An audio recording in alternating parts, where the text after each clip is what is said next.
పనికి మాలిన ప్రోత్సాహం. పల్లవరం గ్రామంలో రామయ్య అనే ధనికుడు ఉండేవాడు. అతని తల్లి ప్రవర్తన వింతగా ఉండేది. ఆమెకు బిచ్చగాళ్ళంటే అమిత అసహ్యం. కాని ఆమె 2 కుర్ర బిచ్చగాళ్లకు రోజూ 2 పూటలా తిండి పెడుతుండేది. ఇది గమనించి రామయ్య తన తల్లి ప్రవర్తనకు కారణం అడిగాడు. ఆ కుర్రవాళ్ల తాత ముత్తాతలు మంచి ధనికులని, రామయ్య తాత చేసిన దుర్మార్గం వల్ల వాళ్ళ కుటుంబం పూర్తిగా చితికిపోయి వాళ్ళు దరిద్రులయ్యారని రామయ్య తల్లి చెప్పింది. ఇది విని రామయ్య గుండె ద్రవించింది. తమ కుటుంబం వల్ల ఆ కుర్రవాళ్లకు జరిగిన అన్యాయం సరికావాలని, అలా చేసే బాధ్యత తన మీద ఉన్నదని ఆయన అనుకున్నాడు. వెంటనే రామయ్య ఆ కుర్రవాళ్ల తల్లిని కలుసుకున్నాడు. ఆమె చాలా దీనస్థితిలో ఉన్నది. తన బిడ్డలు చాలామంది వైద్య సహాయం లేక చనిపోయారని, ఈ 2 కొడుకులు మాత్రమే బతికి బట్టకట్టారని ఆమె చెప్పింది. ఆమె అడుక్కుని బతుకుతున్నది. రామయ్య ఆమెను అడుక్కోవటం మానమని చెప్పి కొంత డబ్బు ఇచ్చాడు. నెల నెల ఆమెకు కావలసిన డబ్బు ఇస్తానని, ఆమె కొడుకులను చదివించి ప్రయోజకులను చేస్తానని మాట ఇచ్చాడు. కుర్రవాళ్లల్లో పెద్దవాడి వయసు 9 ఏళ్లు. పేరు శంకరయ్య. రెండోవాడు భీమయ్యకు 7 ఏళ్లు. రామయ్య చేస్తున్న ధన సహాయంతో ఆ ఊళ్ళో ఒక పాఠశాల నడుస్తున్నది. ఆ పాఠశాలలో పనిచేసే ఉపాధ్యాయుడికి రామయ్య కుర్రవాళ్లను అప్పగించి వాళ్లకు చదువు చెప్పమన్నాడు. అయితే వాళ్లకు చదువు మీద శ్రద్ధ లేదు. కొద్దిపాటి అక్షరజ్ఞానం కలగటానికి వాళ్లకు ఏడాది పట్టింది. ఉపాధ్యాయుడు ఈ మాట చెబితే రామయ్య, పాపం, వాళ్ళు పెరిగిన వాతావరణం అంత మంచిది కాదు, వీళ్ళని మిగతా విద్యార్థులతో కలిసి చదవనియ్యండి అన్నాడు. 5 ఏళ్లు గడిచాయి. మిగతా విద్యార్థులు చదువు పూర్తి చేసి ఏవో వృత్తి విద్యలు నేర్చుకోవటానికి వెళ్ళిపోయారు. ఆ పాఠశాలలో వాళ్ళ చదువు ముగిసింది. శంకరయ్య, భీమయ్య మరో 5 ఏళ్లు చదివితే కాని వాళ్ళ చదువు పూర్తి కాదు అన్నాడు ఉపాధ్యాయుడు. అలా చేస్తే వాళ్లకు ప్రోత్సాహం ఉండదు.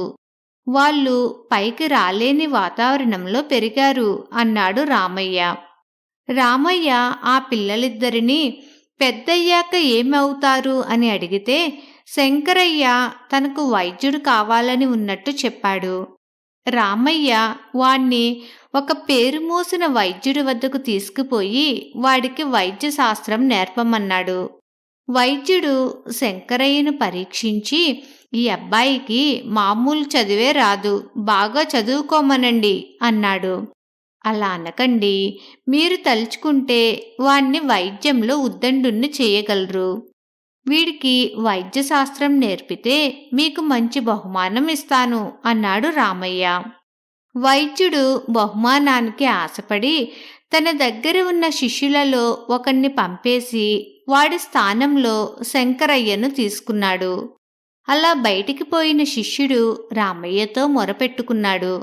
నీకేం, సంస్కారమున్న ఇంట పుట్టావు, ఎలాగైనా బతకగలవు అన్నాడు రామయ్య.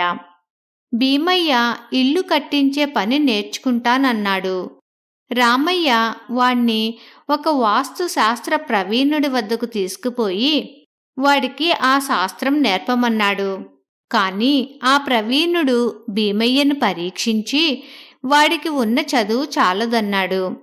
శ్రద్ధగా నేర్పితే ఎవరికైనా ఏ విద్య అయినా వస్తుంది, నేను డబ్బిస్తాను, వాడికి వాస్తు శాస్త్రం నేర్పండి, కాస్త నింపాదిగా నేర్చుకుంటాడు, అంతకన్నా ఏముంది అన్నాడు రామయ్య. ఇద్దరూ 10 ఏళ్ల పాటు తాము నేర్చుకునేదేదో నేర్చుకున్నారు.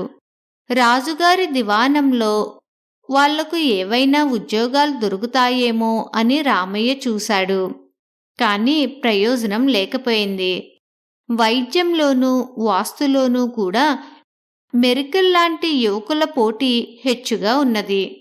అది చూసి రామయ్య రాజుగారిని కలుసుకుని తమ గ్రామానికి ఒక ప్రభుత్వ వైద్యుడు, భవన నిర్మాత అవసరంగా కావాలని, ఆ 2 ఉద్యోగాలు మంజూరు చెయ్యమని వేడుకున్నాడు. రాజుగారు సరేనన్నారు. రామయ్య తన ఊరికి తిరిగి వచ్చి గ్రామాధికారికి రాజుగారి పరమానా చూపి ఆ ఉద్యోగాలకు మనుషులు కావాలని చాటింపు వేయించమన్నాడు. చాటింపు విని వైద్యంలోనూ వాస్తులోనూ మంచి నైపుణ్యం ఉన్నట్టు సిఫార్సులతో అనేక మంది వచ్చారు. వారితో పాటు శంకరయ్య, భీమయ్య కూడా వచ్చారు. మనం వెనుకబడిన వాళ్లకు ప్రోత్సాహం ఇవ్వటం అవసరం. అందుచేత శంకరయ్యను గ్రామ వైద్యుడుగాను, భీమయ్యను భవన నిర్మాతగాను నియమించుదాం అన్నాడు రామయ్య గ్రామాధికారితో. గ్రామాధికారి కాదనలేకపోయాడు. త్వరలోనే శంకరయ్య వైద్యం గ్రామస్తులకు ప్రమాదకరమని తోచింది. వారి ఫిర్యాదులను రామయ్య పెడచెవిన పెట్టాడు. పోతే భీమయ్యకు ఇల్లు కట్టించే అవకాశం వెంటనే రాలేదు. అందుచేత రామయ్య భీమయ్య చేత తన దొడ్డిలోనే ఒక చిన్న డాబా ఇల్లు కట్టించాడు. అది చూసి భీమయ్య చేత అందరూ ఇల్లు కట్టించుకుంటారని రామయ్య ఉద్దేశం. ఒకరోజు రామయ్య చిన్న కొడుకు గోపాలుడు కొత్త ఇంట్లో తిరుగుతూ ఆడుకుంటుండగా ఒక భాగం కూలింది. కుర్రాడి మీద ఇటుకలు పడ్డాయి. వాడు పెద్ద కేక పెట్టి పడిపోయాడు. కుర్రాణ్ణి వెంటనే శంకరయ్య దగ్గరికి తీసుకుపోయారు. 4 రోజుల పాటు శంకరయ్య చికిత్స చేసినా కుర్రాడు బాగుపడలేదు. శంకరయ్య రామయ్య దగ్గరికి వెళ్ళి, బాబుగారు, అబ్బాయిని మరొక వైద్యుడికి చూపిస్తే బాగుంటుంది అన్నాడు. రామయ్య కంగారుగా తన కొడుకును నగరంలో శంకరయ్య గురువు వద్దకు తీసుకుపోయాడు. ఆయన వైద్యంతో గోపాలుడు కోలుకున్నాడు.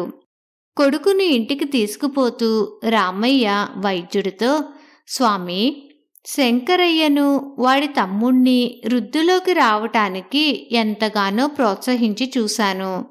నా ప్రయత్నం బూడిదలో పోసిన పన్నీరు అయింది.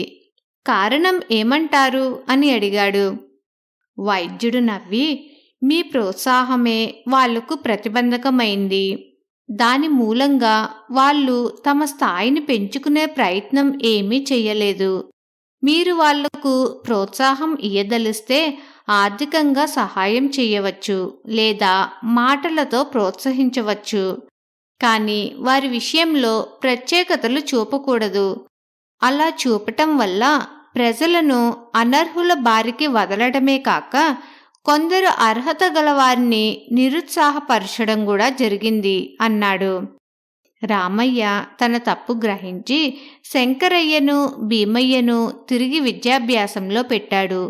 మరో 5 ఏళ్లు శిక్షణ పొందాక వాళ్ళు తమ తమ విద్యలలో నిజంగానే ప్రవీణులయ్యారు. రామయ్య వాళ్ళను చూసి సంతోషించాడు. కథ సమాప్తం.